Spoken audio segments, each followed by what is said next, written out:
हमारे आसपास की दुनिया को समझने की ये जो कोशिश है, ये सदियों पुरानी है, जितनी कि खुद इंसानियत। तो सवाल यह है कि धरती पर जो लाखों जीव हैं, उन्हें हम आखिर किस तरह से समझें और बांटें? देखिए, इस बड़ी पहेली को सुलझाने की पहली वैज्ञानिक कोशिश महान दार्शनिक अरस्तू ने की थी। उनका तरीका बड़ा सीधा था। पौधों और जानवरों में दुनिया को बांट दिया, बस जो आंखों से दिखा उसके आधार पर। फिर सदियों बाद आए कैरोलस लिनियस, जिन्होंने दो किंगडम सिस्टम को और बेहतर बनाया। उस वक्त के लिए ये काफी था।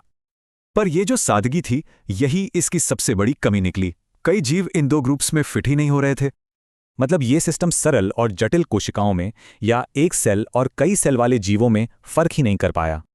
तो ये साफ हो गया कि अब हमें सिर्फ बाहरी रूप रंग से आगे बढ़कर सोचना होगा, कुछ गहरा देखना होगा। और फिर आया साल 1969, जब आर.एच. विटेकर ने एक रेवोल्यूशनरी 5 किंगडम सिस्टम पेश किया। ये सिस्टम सिर्फ दिखावे पर नहीं, बल्कि सेल के स्ट्रक्चर और वो खाना कैसे खाते हैं, इन बातों पर आधारित था। तो चलिए अब इन 5 जगतों में गोता लगाते हैं और देखते हैं कि बायोलॉजी में इससे क्या क्रांति आई। पहला किंगडम है मोनेरा।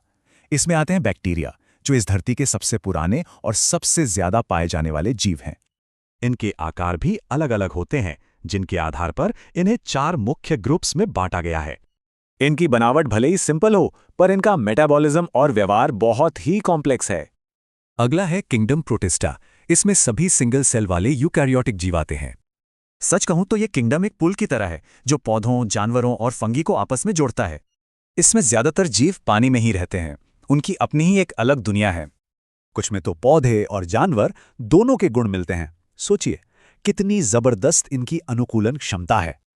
और स्लाइम मोल्स जैसे जीव तो कुदरत के सफाई कर्मचारी हैं, जो पर्यावरण को साफ रखने में मदद करते हैं। विटेकर के सिस्टम ने बेशक चीजें साफ की, लेकिन विज्ञान कभी एक जगह पर रुकता नहीं है, वो हमेशा आगे बढ़ता है। और यही बात तो विज्ञान की खूबसूरती है। हमारी समझ समय के साथ और बेहतर होती जाती है। तो सवाल यह है कि अगली कौन सी खोज होगी जो जीवन को देखने का हमारा नजरिया ही बदल देगी। ये खोज कभी खत्म नहीं होगी।